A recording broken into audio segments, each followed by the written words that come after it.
Hello there, this is Cameron Giardini with Giardini Medicare, where we are your transition to Medicare team.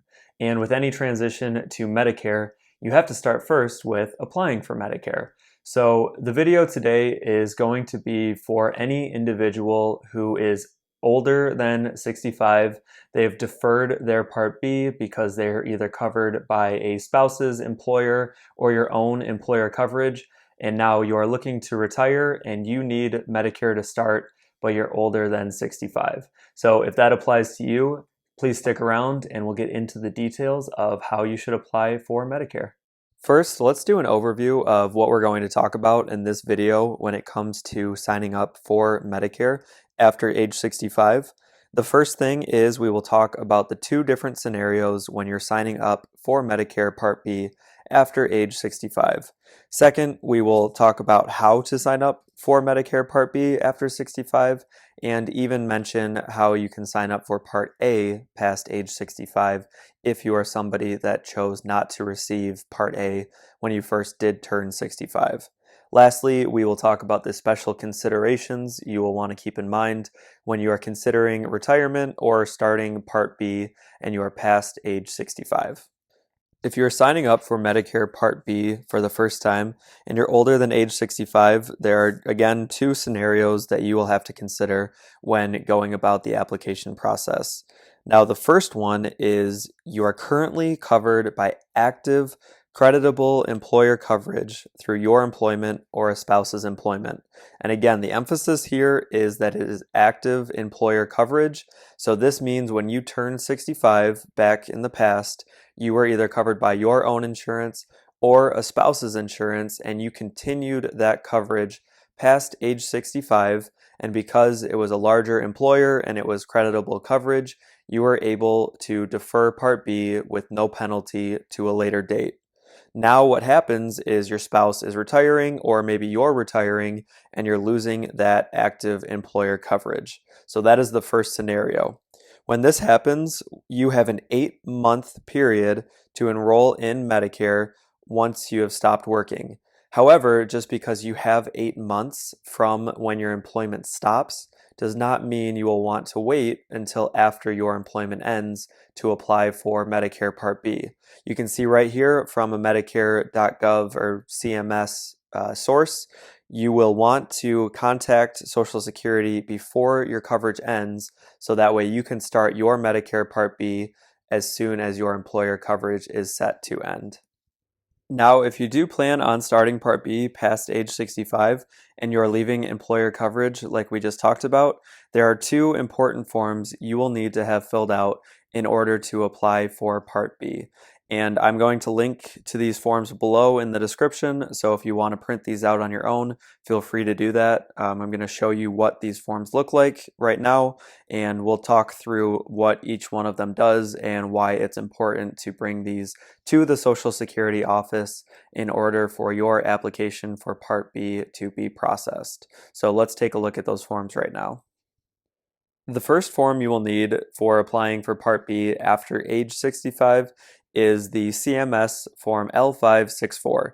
Now, you can just remember this as the Request for Employment Information form, and really what it's designed to do is it's designed to show Social Security that you are leaving active employer coverage through yourself or a spouse, and you can see right here on the left side that that gives you the 8-month special enrollment period to sign up for Medicare Part B. So this is very important. You need to have this filled out by your employer or even employers if you've had multiple employment past age 65. And you can see down here that not only is the form L564 spelled out to make sure this is the correct form, but also there is a section where you can fill out your information and the employer can fill out their information that shows you had coverage from a certain date and now it is ending. So if this is your employer, take it to your human resources office or whoever handles the benefits at your employer. If it's a spouse's employer, they will have to get it filled out on your behalf or potentially for both of you if you're both applying for Medicare. So whoever's employer was the one that you're covered through, that is the one where you'll have to get this form filled out. And you can see here, it's pretty simple. It's just a couple pages, but the big thing is showing that you are no longer going to be covered by active employer coverage, and that is why you are able to get on Medicare without penalty at a later date past age 65.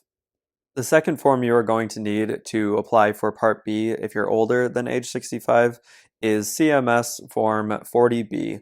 Again, I'll link to it so you really don't have to remember the name of it, but this one is a little bit more straightforward than the request for employment information. This one is simply the application for Medicare Part B. And if you note here on the left-hand side, this is only for people that have Part A but do not have Part B. So if you turn 65 and you did start Part A because it was no cost to you, but you deferred Part B and now you're signing up for Part B, this is the form you will need.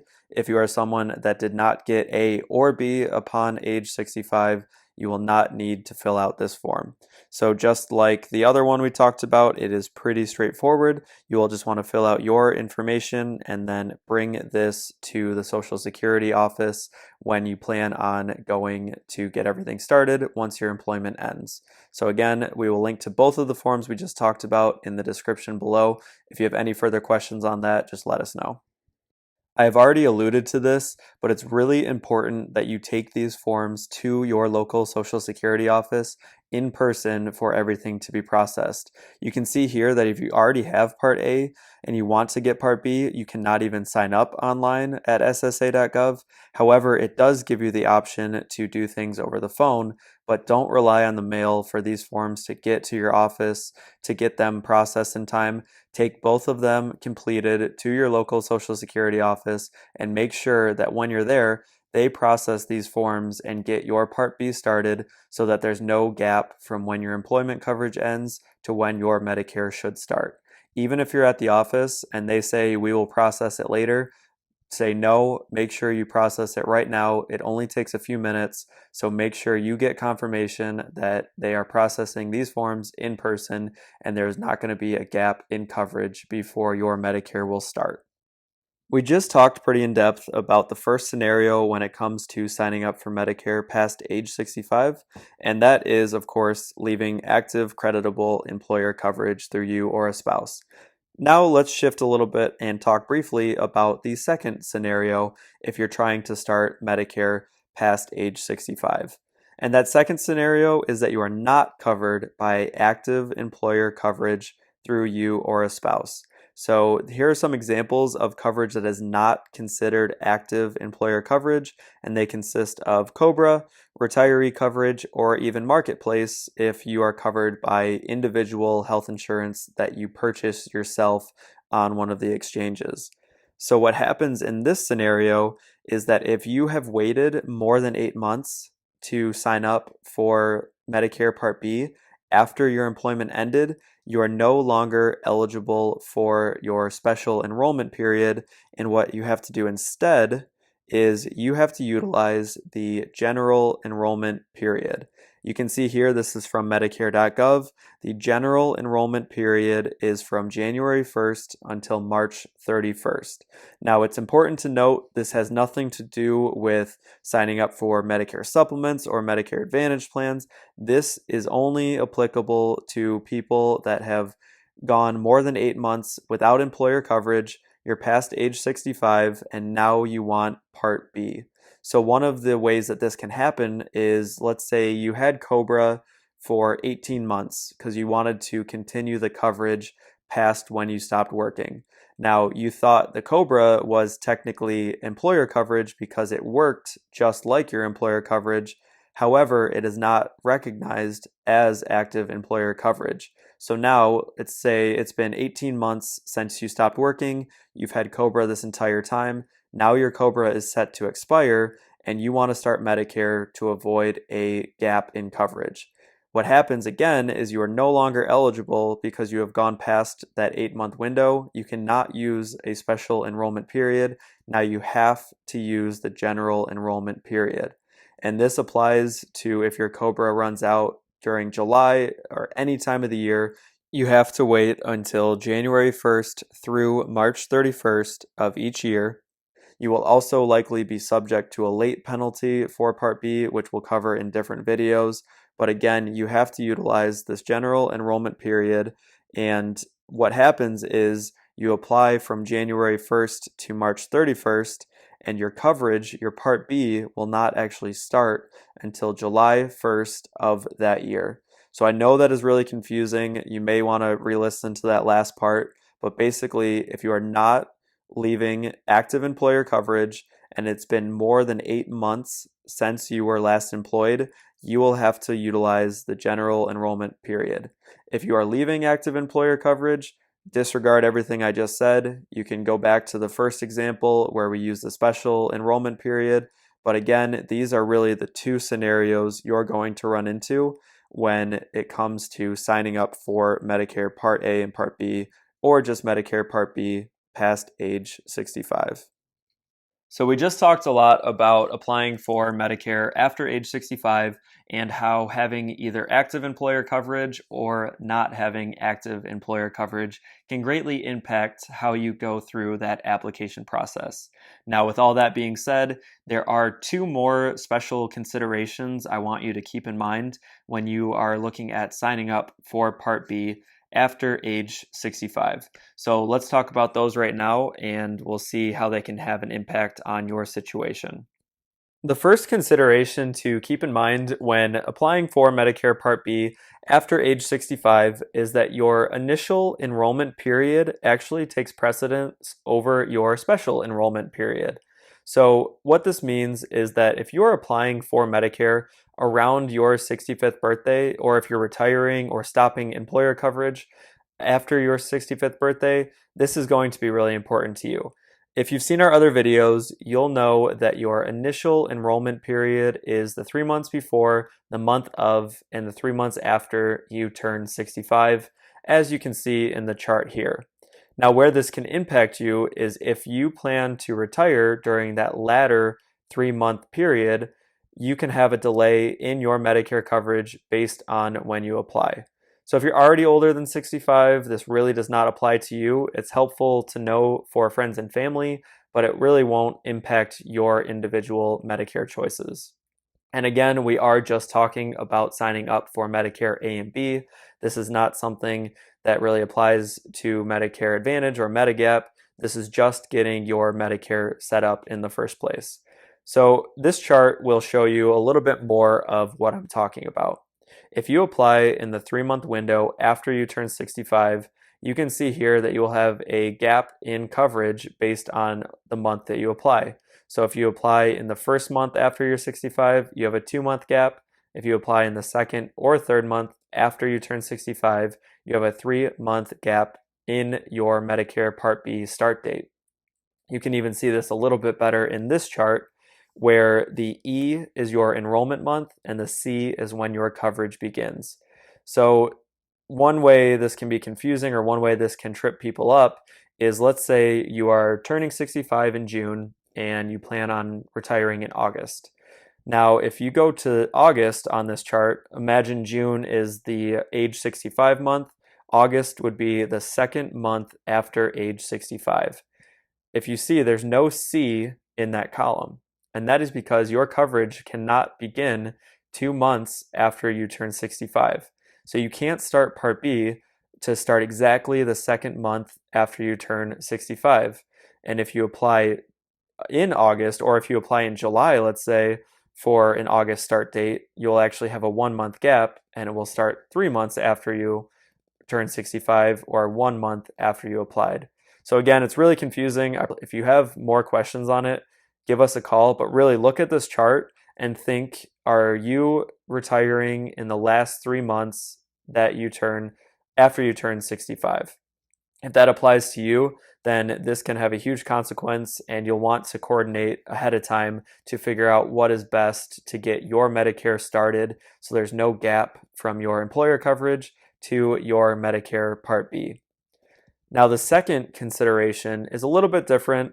This will impact anyone that is trying to start Medicare Part A after 65. And if you've already seen other videos, like I've said, then you'll know that one reason to defer Part A of Medicare is that you have a health savings account and you are contributing to that account. So what happens is if you are applying for Medicare A and B after age 65, you will likely want to stop contributing to that health savings account 6 months before you plan to sign up for Medicare Part A.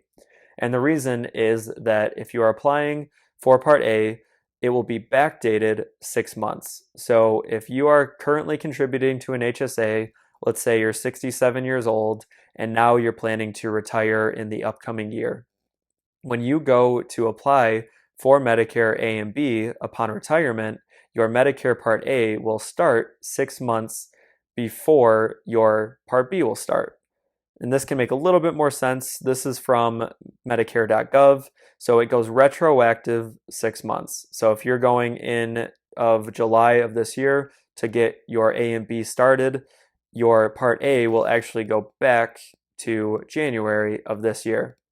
And the reason that's important to know is that if you're still contributing to an HSA from January up to July, you may be penalized for those months that you are contributing to your HSA, and you also technically now have Part A of Medicare. So again, that one is also a pretty confusing consideration, but if you're contributing to an HSA, just know it's important to realize when you want to retire, when you want your Part A to start, and keep in mind you may want to stop contributing to that HSA 6 months before you plan on stopping your employer coverage. As you can already see, it's not always that straightforward when you're applying for Medicare after age 65.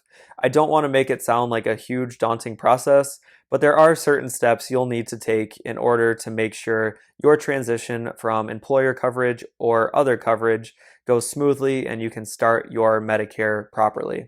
And again, that's really what we strive to do at Giardini Medicare. We try to be your transition to Medicare team, so we help you through all of these processes. If you have any questions, you can always give us a call, but I do want to recap everything that we talked about, and if you have any more particular spots you need to remember, just go back in the video and rewatch anything that may apply to you. So the first thing we talked about was whether or not you're leaving active employer coverage and how that can have an impact with using the special enrollment period or the general enrollment period. Where leaving just active employer coverage is as simple as getting a couple forms filled and bringing that to Social Security versus the general enrollment period where you can have gaps in coverage and other issues with penalties. Now, after that, we talked about how to actually sign up for Medicare based on your circumstance. So remember, those forms are in the description below this video. If you have any more questions on how to actually sign up and you need a refresher, just let us know. But it does matter if you are trying to get A and B of Medicare, if you're just trying to get Part B, and if you are or if you're not leaving employer coverage. Lastly, there are the two special considerations that we talked about. These don't impact everybody, but they can have a huge impact on some people. So know the two considerations to keep in mind when you are enrolling in Medicare past age 65. The first one being that your initial enrollment period takes precedence over your special enrollment period, and then also know how having an HSA will impact your Medicare enrollment when the time comes. So with that all being said, we appreciate you guys for watching this video. Please like and subscribe to our channel if you want to learn anything more about the Medicare process. If you have any questions, give us a call. We are happy to help, and we will make the transition to Medicare as smooth as possible for you. So thank you and have a wonderful day.